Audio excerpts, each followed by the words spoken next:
Colts at Bills per FanDuel Sportsbook. Buffalo is a touchdown home favorite. The over-under is at 50, trailing just Dallas and Kansas City as the highest of the week. There is a Dallas and Kansas City video, so make sure you guys check that out after this one. The under, though, Reeves, gaining a decent amount of steam in this one as well. The Sharps are hammering it. 93% of the money, just 48% of the betting tickets. It is a little bit early in the week, but maybe this total is a little bit high. I don't know. Definitely a key game to get right. Curious, to see what we get on this slate with, the amount of, publicity, Chiefs and Cowboys are going to get, that just where Josh Allen falls on the spectrum this week, right. Being at 1:00, obviously, and him being the most expensive quarterback in a week where there's not a lot of value, so, and he'll never just come in like low owned. You're never going to get Josh Allen low owned, but he might come in under owned.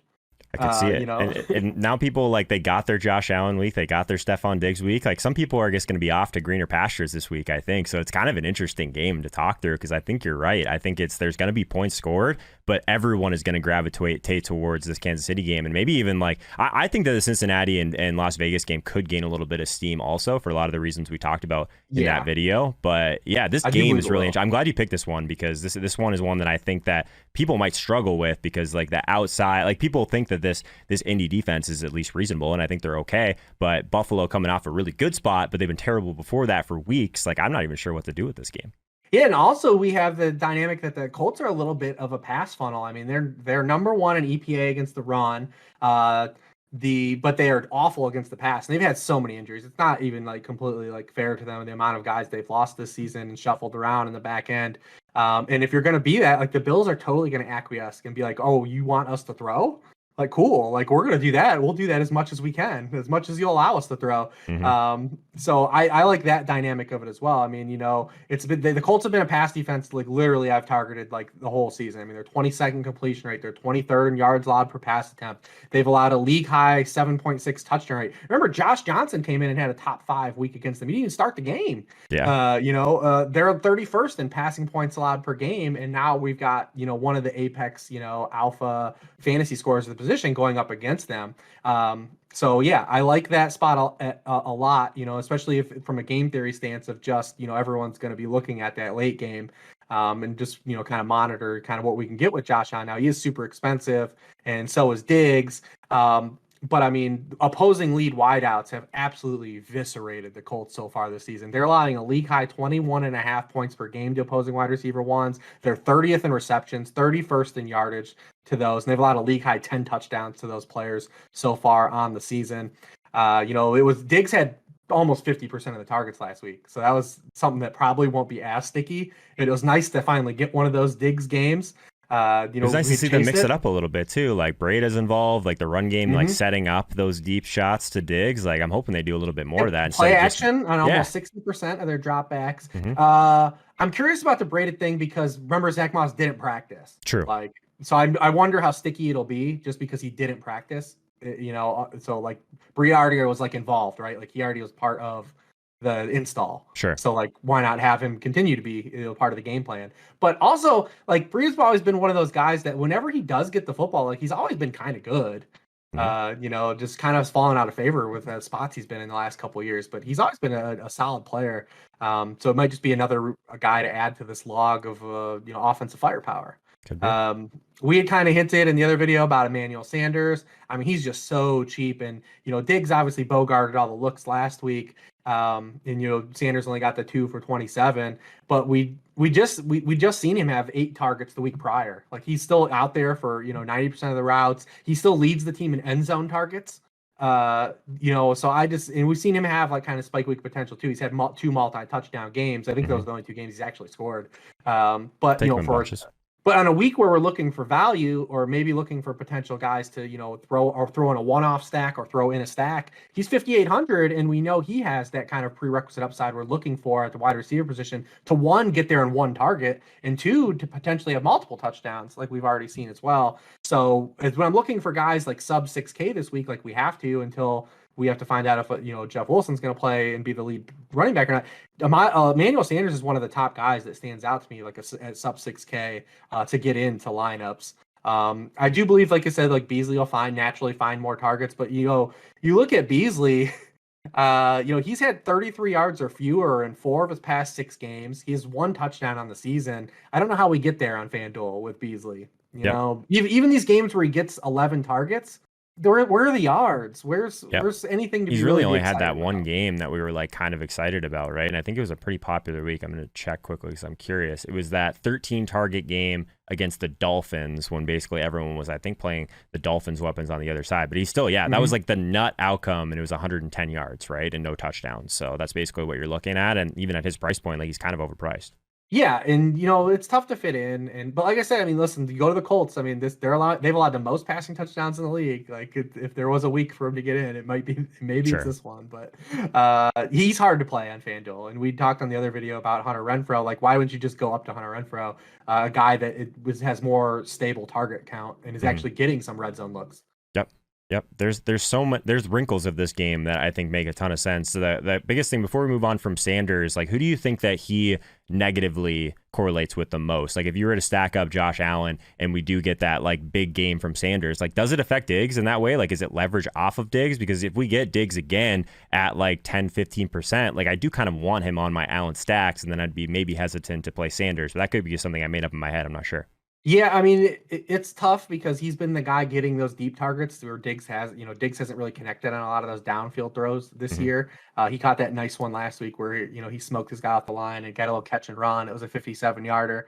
But I'm not sure. I don't have a great concrete answer for you on that. Who he negatively impacts. I mean, the Bills are a team that could score 40 and everyone gets there. Well, that was going to be my next point too. Is the Bills' defense is so good, also, right? Like, who are the bringbacks on this one? Like, probably a pretty tough spot for Michael Pittman, but he's only 6,900. Like, he's pretty cheap. So, like, do you have any interest in the Indy side of the ball in this one?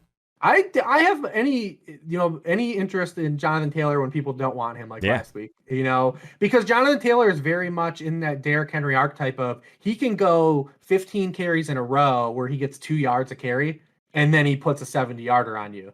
I mean, look at last week in the second half of the game, he had 7 carries for 9 yards, but he already did his damage. He had the two monster runs in the first half. And when the Bills actually did face Derrick Henry, they actually limited Derrick Henry, right? Like they were doing a great job against Derrick Henry, and then Derrick Henry popped a 76-yarder. Right. The only reason I brought up Taylor, though, is after we run the Sims here, 13% of the optimal lineups have Jonathan Taylor. He's actually the highest optimal rate of any player in this game. Diggs not too far behind at like 9%. But yeah, I guess like pieces of this game, I'm probably more likely to mini stack this game than fully stack it up. Yes. But it is like there's definitely like paths to like certain guys hitting in this one. I guess think that like all of them together might be a little bit of a tough spot because there's not a lot to bring it back with on the other side. But again, I get scared of this Buffalo Bills defense at times because they have been very good at times. But yeah, but also too, they've been almost so good to the point where you expect it to regress a little bit. Sure. They've allowed 5 passing touchdowns. Like, not many. Like, it's insane. We actually have a team that saw the fewest passing touchdowns versus the most. But also with Jonathan Taylor is the usage, like he just played a season high 84% of snaps. Like they're really leaning into him as being kind of like the focal point. He also had a season high 8 targets. There were no yardage attached to him, but it's nice to see him running. The routes continue to spike, the playing time continues to spike for him, and them kind of realizing that he is kind of like this guy to run the offense through. Pittman's probably a little tougher, and my problem with Pittman is not necessarily so much the matchup for this. Is that when you look at, Pittman's game log, he doesn't have a lot of high target games. He had the 15 target game that really stands out against the Titans, and he has 6 or fewer targets in 4 of his past 5 games. Like, this is a game where you would want to, like, say, well, if the Bills are really good, I can just throw volume at it, right? Sure. That makes sense. It's like, but if you're telling me, like, Pittman has to get there on 6 to 8 targets against a good defense, it's a little tougher. It's a tougher to sell, right? Like it's a little tougher to sell, but obviously he's played really well. He's a presence in the red zone. I probably won't get there on him, but if anyone does, I wouldn't really push back. But like I said, he just doesn't have the overall target volume to me to say like I'm going to play him at around 7K. Sure. When you can go down and say like, well, T Higgins is 400 cheaper. Like he might have double the targets of Michael Pittman in a better matchup. So it's hard to get to Pittman, I think. And then the rest of the Colts are super easy. They don't exist. Exactly. All right, so let's get to the lineup build, Reeves. We got about 4 minutes until Jake's here, so it's going to be a speed lineup. Before we get to the lineup build, I want you guys to pause this video. Let me know in the comments how you would stack up Indy and Buffalo in DFS this week. This will be in the listener league if Reeves chooses for it to be. He's built 3 teams this week. But where are we starting? Are we going Josh Allen side of this one, I'm imagining? Yeah, so let's do what you said. Let's run the double. Let's do Allen, Diggs, and Sanders. We haven't built a double yet. Out of these 3 lineups. Do we want to go JT bring back, or do we want to leave it for now? Yeah, let's throw him in. Nice. All right. Let's do it. Speed rounds. Because honestly, this helps people at least see what it looks like, right? Yeah, I mean, we always talk about Derrick Henry being good on the other side of stacks because he speeds up the game. Like if Jonathan Taylor breaks a big run or breaks some big plays in this one, it's just going to give you more opportunities on the Buffalo side. So it is expensive, but the Sanders thing makes it a little bit easier for sure. 5,700 the rest of the way, but obviously we haven't put in a defense yet. Yeah, go ahead and just plug Washington in. Yeah, I mean, this point of the week, it's just nice to have something down there to put in there, and obviously there'll be some stuff to figure out throughout the rest of the week if you can get up. Right. We'll see what comes comes to be. Is there a cheaper tight end this week that you enjoy putting in your lineups? Because I think that tight end seems really thin today or this week in general. Like I'm trying to get up to kind of like that higher end range almost always on FanDuel, but I mean we don't have like that Dan Arnold like super cheap play. It feels like either. No, and even Dan Arnold, he's been a lot better player on the other website than this one. I respect that you're scared to say DraftKings. It's amazing. Okay. So tight end, yeah. I mean that's usually where we try and save some salary, but it's just so brutal down there. Cole Kmet on that other website, I would imagine is gonna be pretty popular this week at 5,100. But yeah, I'll let you pick the next player and we'll see where we're at. We still have 6,200 the rest of the way, so probably needs to be a little bit cheaper. I mean, do you want to put Schultz? Is it too cute to put Schultz in this lineup because we're already so far off the beaten path? Like we're already. I don't think so. I mean, okay. Well, it's all these guys are 1 p.m. right? So we're gonna get this information and we're gonna have to figure out from there if we're playing any Kansas City and Dallas anyways. So apparently I can't spell Dalton Schultz. There we go. 6K. I mean, he's 6K. We can go to Waller at 6-7. We could. What do you? Let's put Waller in just because he's better, and we'll see what we could do. But that doesn't. Because he's better. That's as good of like explanation as I need. That's really it. Yeah. So I guess this would be a team, right? Like we have to play Michael. This is the Michael Gallup team then. This is probably the Gallup team. Yep, I like that. 5,400. So now we got 6,400 the rest of the way. I'm just gonna see what Gaskin gets. Gallup's gonna get because he's the guy people are gonna say, well, this is the cheapest attachment I get to the game. So I'm kind of that makes me not want to play him. But in this lineup. That's fine. If we did play Gaskin, that gets us to the Jalen Waddle, Devonta Smith, Brandon Cooks tier. But I'm open to going a different route if you prefer that. And well, we also could do. So if we do that though, I'm just saying we could play T Higgins with Waller. There we go. T Higgins mini stack